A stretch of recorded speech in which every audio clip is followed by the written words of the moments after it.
Hey there, I'm Mark, in affiliation with Spectrum Pulse, and yeah, we got a second Future and Metro Boomin album bomb, but it's not even the biggest story this week. And it's Billboard Breakdown. I don't remember. So I said last week that the album bomb from J. Cole would be both one of the most and least consequential impacts in the Hot 100. And that appears to still be true, but I'll admit there's a part of me that looks at the Hot 100 right now with the knowledge that Taylor Swift's The Tortured Poets Department is gonna wreak havoc on it. And then I see Future and Metro Boomin's second album bomb, and it was still credible. I mean, it did better than Hendrix did back in 2017 while following a lot of the same template. I just know it's gonna be wiped away in record time. So how much of anything here is actually going to last?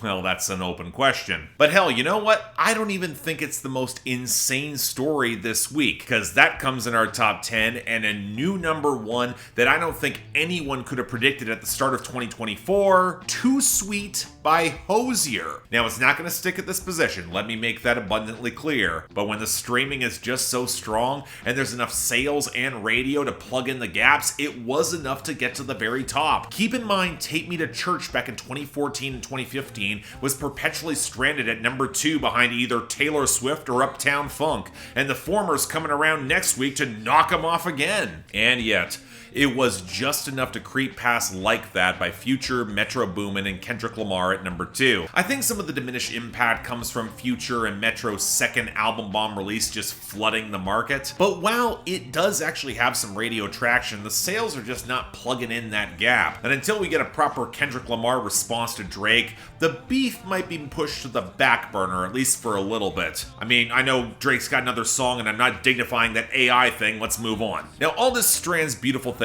by Benson Boone at number 3, where there's increasingly less of a chance that he's going to get to number 1, even despite stability in all channels and a strong radio push. I mean, maybe he's got a shot in 2 weeks, but it's a total crapshoot. But hanging right behind him is Lose Control by Teddy Swims at number 4. Seems like it's hit a peak on the radio, but with sales and streaming still relatively stable, it's probably going to have a shot to stick around, and at least it actually did go to number 1. Next we got Texas Hold'em by Beyonce at number 5, and I'm just not sure how to gauge this properly. The radio is good, but it seems like it's got shorter legs there, and streaming and sales are both slipping actively, which leaves me wondering where all the Cowboy Carter promo money is going, and we'll get to more of that in a little bit. Then we saw a slight jump for Lovin' On Me by Jack Harlow up to number 6. I mean, it's in complete free fall on all channels. The only reason it regained any position is because J. Cole's 7-minute drill fell off the Hot 100 entirely, and I'm not sure which of these cases are actually worse in the long run. But then we got a new debut in the top 10, Espresso by Sabrina Carpenter at number 7. Now let's make this clear, she was working uphill without official TikTok promo, although the sound is all over the app through some, let's call them dubious workarounds. But with streaming already established and radio now on the move, it looks like Island or Republic is pressing the button to finally get her promotion moving properly the old-fashioned way. It's gonna be fascinating to see if she actually holds momentum,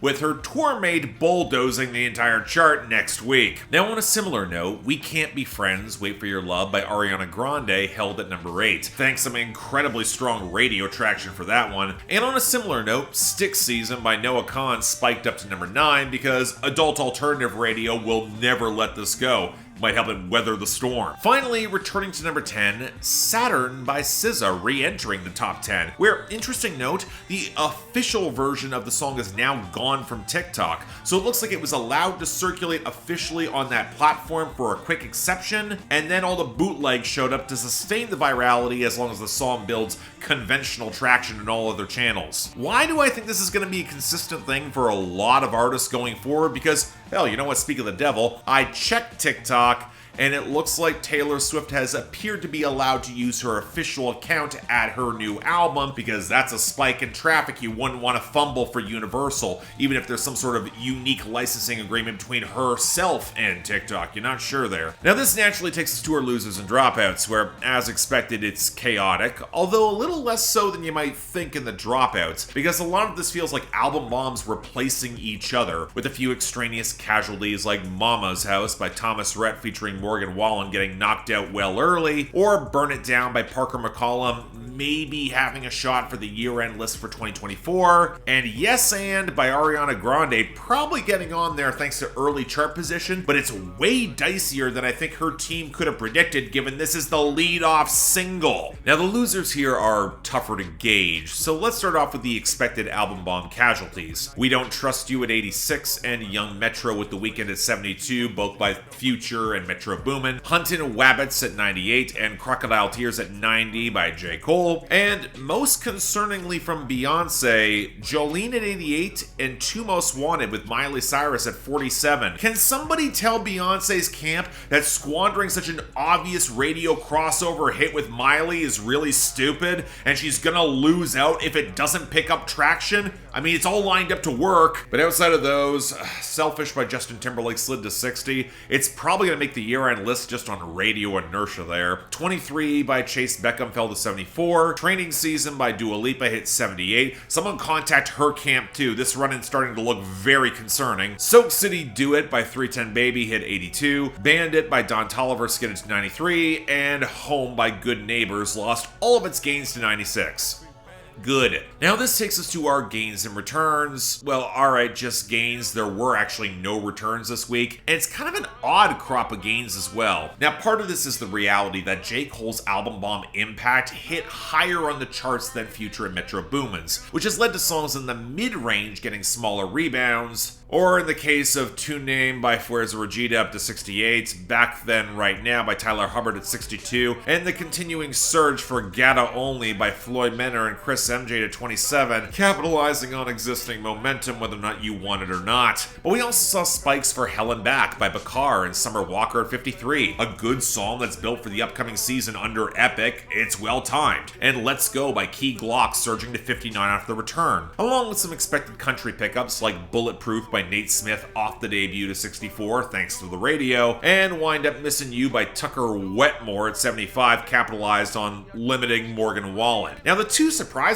here are Where the Wild Things Are by Luke Combs at 29. Seems like he's finally got both streaming and radio traction. What do you know, the sleeper hit is finally taking off even despite already having clinched its year-end list spot. And then Good Luck Babe by Chapel Roan up huge to 44. I'm honestly not sure how to contextualize her success right here outside of her streaming across the board going bonkers. It's not like she's got a ton in the way of TikTok either, as she's on Island, that rolls up under UMG, which has me wondering between her and Sabrina Carpenter, who on Island is plugged in properly with Spotify during these trying times. There is something going on here. And yes, I know, touring behind Taylor Swift and Olivia Rodrigo inevitably will help, but that doesn't happen without the right connections to make the momentum ramp up. But we are definitely in large album bomb territory for Future and Metro Boomin, thus I'm focusing on the best, the worst, and the top 20, and outside of those, brace yourself, long list. Nobody Knows My Struggle at 100, Came to the Party at 99, Streets May Be a King at 95, Nights Like This at 81, This Sunday at 77, really tough choice to cut this one, I love the backing instrumentation and sample. Love Bad Bitches at 73, I like that song way more than I should. Show of Hands with A$AP Rocky at 71, I'm not acknowledging Rocky here, that verse was corny as all hell. All My Life with Lil Baby at 61, Jealous at 54, Drink and Dance at 51, Out of My Hands at 41,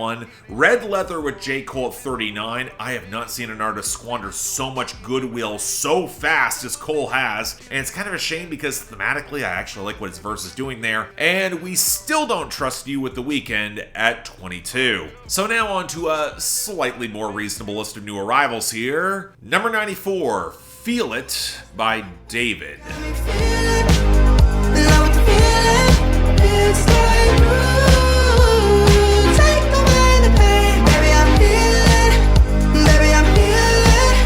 You know, there would be a part of me that feel kind of bad for David. It seems like his career has been very stop and start. He's stuck on Interscope, which bars him from the official TikTok promo. And while this song is actually tied to the newest season of Invincible, it's also the first I've heard from David in months. I mean, if only I remotely liked his music. But even then, it didn't prepare me for taking a formerly stripped back, rather amateurish singer-songwriter into, okay, imagine Post Malone making new disco, complete with a pre-chorus warble with a far rougher vocal mix, and the feel that the entire production was pulled out of over-processed plastic, with a slightly noisier guitar and strings given no room to breathe or pay anything off. And sure, the groove might have some swing to it, and David actually has a better falsetto than I expected, but then we get to the pretty basic love song in the lyrics where on the second verse, the girl is apparently talking a lot about their new connection. He tells her off for doing so, and now she's uncomfortable and she's confused. I mean, that fits the average David song,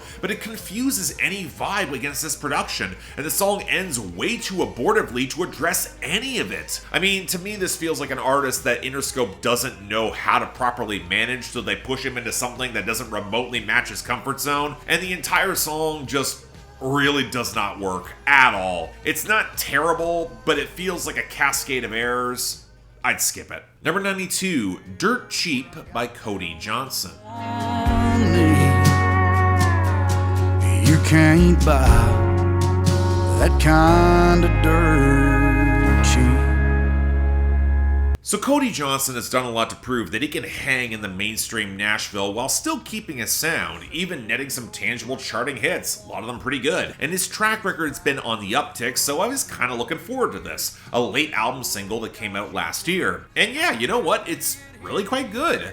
Predominantly anchored in spare piano and touches of acoustic guitar as the pedal steel will well up, Cody Johnson is more than capable of meeting the organic, neo-traditional country moment as he tells the story of land developers coming up to an old man, asking to buy him out of his home, and the old man says no. This is the place where he raised his daughter, buried his old dog, proposed to his wife. You can't sell a place that contains that kind of memory. And I really like how the hook subtly changes every time, adding a little bit more emotive detail to flesh out the stories and dodge the quip that this could be seen as a little bit list-driven. But honestly, this is such a 90s country move, I'm entirely on board with it. Now, in reality, a lot of those real estate developers would resort to scummy tactics to disingenuously target the elderly and force them off the land at the bargain. But you know what? We're not trying to be realistic. The sentimentality is so well performed here, I'm fine indulging it. It's going to be interesting to see if this gets radio traction as it feels slower and more thoughtful. But as it is, this is a really strong song. Give it a shot. Number 91, I Think I'm in Love with You by Chris Stapleton. I wanna make your dreams come true. Look, I'm in love with you. I'm in love with you.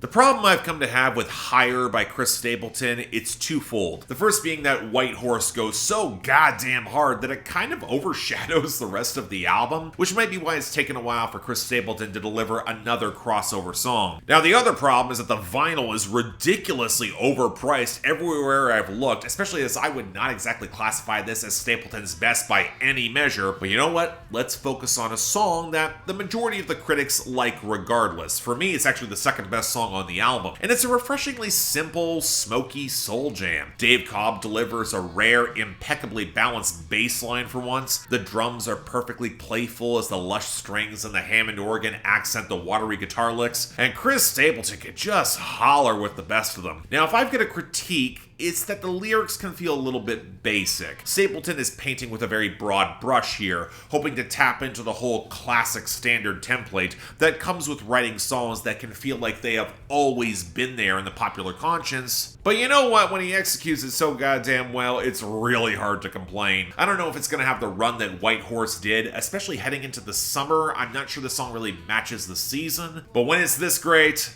I gotta hope. Check this out too. Number 79, Overseas by Ken Carson.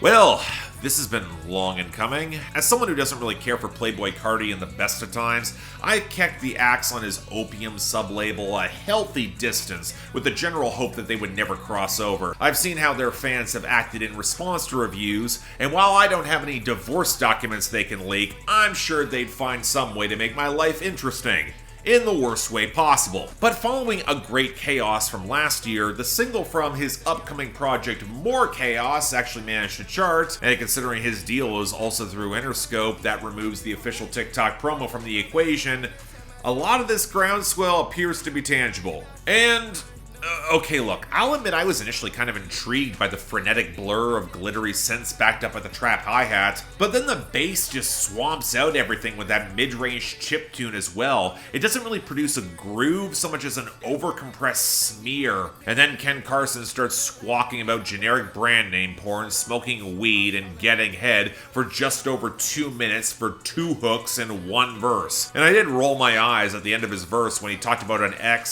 slitting her wrist when she was dumped, but actually no, he's just trolling. He just pretends she doesn't exist. I'm sorry, that's a punchline Train had on 50 Ways to Say Goodbye back in 2012. Does he honestly think this looks cool? Look, I get the point of rage music is that it just goes off in the pit live, but without any crescendos or tangible vocal intensity, I'm not impressed. The production is at least trying something somewhat interesting.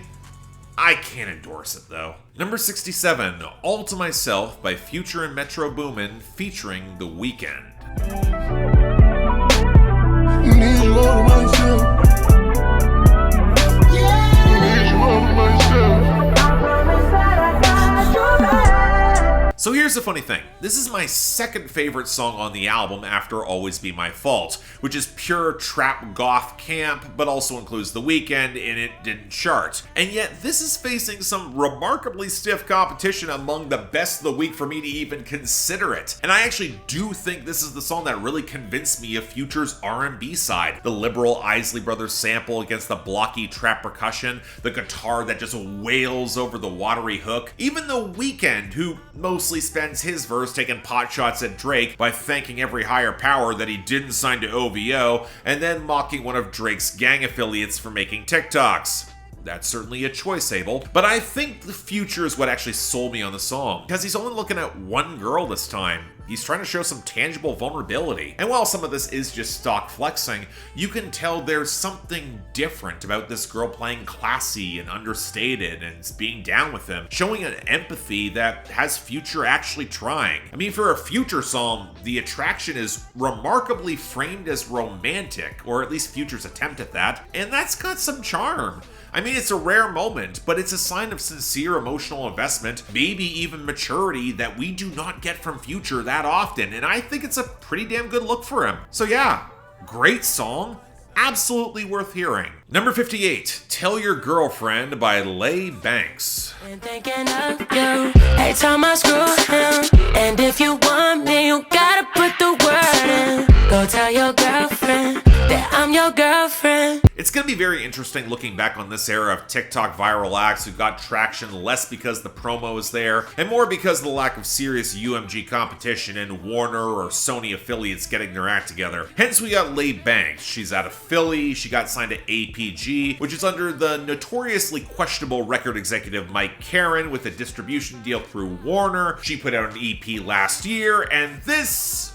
is not on it. This is her first crossover success on TikTok, and oh boy, there's a part of me that wants to be kind because I think Leigh Banks has talent in her flow and her ability to adapt R&B flair to a mix that, okay, let's be polite, doesn't flatter her. But we can also add this to the canon of songs where she and her new partner are cheating with each other on their current partners, and Leigh Banks just wants to put it all out in the open. Move on, okay? Nothing wrong with transparency, but I think at the end of the day, she might be in the clear regardless, because this production is so ugly, I can imagine everyone wanting to get clear and away and fast. What is with that buzzy synth that sounds like a Casio preset from the 80s, with that fizzy, cheap-sounding drum machine? This sounds like a bad demo, with no organic texture in the production, but a mix that constantly sounds like it can't catch the proper tempo in a 2-minute runtime. So yeah, not good. For everyone's sake, let's hope that virality burns out fast. Number 43, Illusion by Dualipa.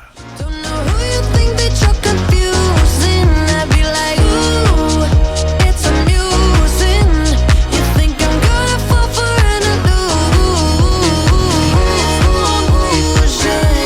I cannot not be the only one who is legit concerned about this new Dua Lipa album with this rollout. I liked Houdini a lot, and Training Season could have actually worked if the hook had some punch to it, but they are not moving the way the biggest singles on Future Nostalgia did, and given she's on Warner, she can promote on TikTok, that is a really bad sign. And with this, oh yikes, this might be the weakest single to date. Even if I like the sentiment and the lyrics at the core, Dua Lipa can see through the illusions that this guy is setting up for her, but she's amused enough by the vibe, it could be worth a throwaway dance that night. That works. But everything else about this really doesn't. The groove ramps up well, but the percussion feels weirdly thin in its skittering shuffle, even when it gets a little bit meatier off that guitar in the second verse. But even then it gets pulled into this goopy synth mess courtesy of Danielle Harle and Kevin Parker that warps and bubbles but never really takes off. Or maybe it's just the sinking feeling that the hook's just weak. Dua Lipa going ooh ooh ooh all over the hook, it doesn't feel that sharp or interesting. I don't know, it's just not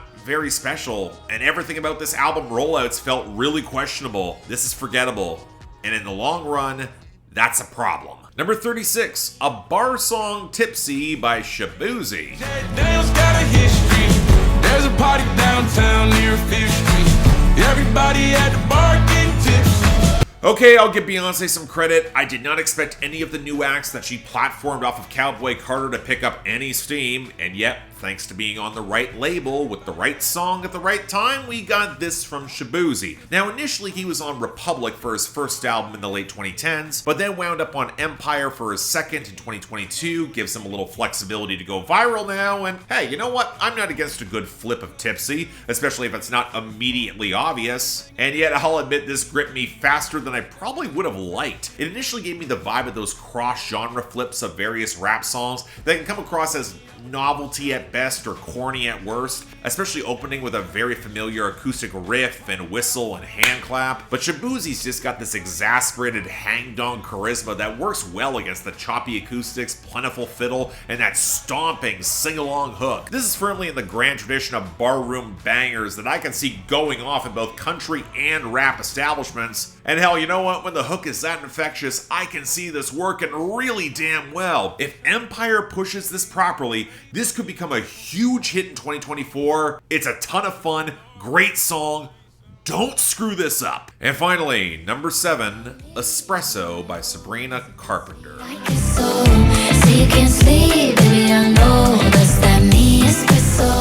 You know, at some point Sabrina Carpenter is going to release something I'm vaguely interested in. Feather was fine when I covered it months ago, but I had no interest in going back to it, and I didn't exactly have expectations for Espresso, beyond hearing that she was jumping into a gauzy, new disco groove that was reminiscent of Doja Cat, and that's exactly what happened, down to the vocal layering and the guitars and the solid bass line, although I can't say I was that impressed by that blaring synth from out of nowhere. Otherwise, this is just repeating Say So. And the central sentiment of the song has that same self-love that underscores some Doja Cat songs. This guy is so enraptured with her, he can't sleep because she's like espresso. But to me, it's considerably clunkier, and I think I finally know why. For as effortless and A-list as Carpenter wants to place herself, there's an increasingly labored, aren't I clever attitude to her writing that feels very cynical to me, where you get Mountain Dew and Nintendo references, and I can immediately hear the commercials that this will soundtrack. For comparison, I tend to be a big fan of pop stars where I can tell the effort is actually there to go over the top, even if it doesn't work at all. So when I see an act try to assume that top position on Birthright, when the mechanism and the formula behind them is so obvious, I don't know, I'm not a fan. Especially as I'm just nowhere near convinced Sabrina Carpenter is as likable as she's being framed to be. Maybe that's a lingering bad taste from her Hollywood Records albums that I reviewed in the late 2010s, of which the most notable leap that's happened with Island is that the machine behind her is working better. This just doesn't feel that special to me. It's fine, but like with Feather, or coincidentally My Morning Espresso, I'm gonna forget this in record time. And that was our week. Honestly, I had a lot of fun. It was a pretty damn good week, where I'm going to give Feel It by David the worst, and dishonorable mention to Tell Your Girlfriend by Leigh Banks, mostly on the disaster of that production. Hell, I'm shocked Ken Carson dodged the worst spots here. But for the best, you know what, man, the competition's stiff for once. And honestly, on that hook alone, I'm going with the bar song Tipsy by Shaboozey. It is that infectious. My God, I'm going to go back to that a lot. Honorable mention is going to be a tie. I Think I'm in Love with You by Chris Stapleton, and All to Myself by Future, Metro Boomin, and The Weeknd. And man, Cody Johnson was so close to getting there too. But next week, the Tortured Poets Department, it's coming. Brace yourselves. But until then, I'm Mark. You're watching Billboard Breakdown, affiliated with Spectrum Pulse. And I'll see you next time.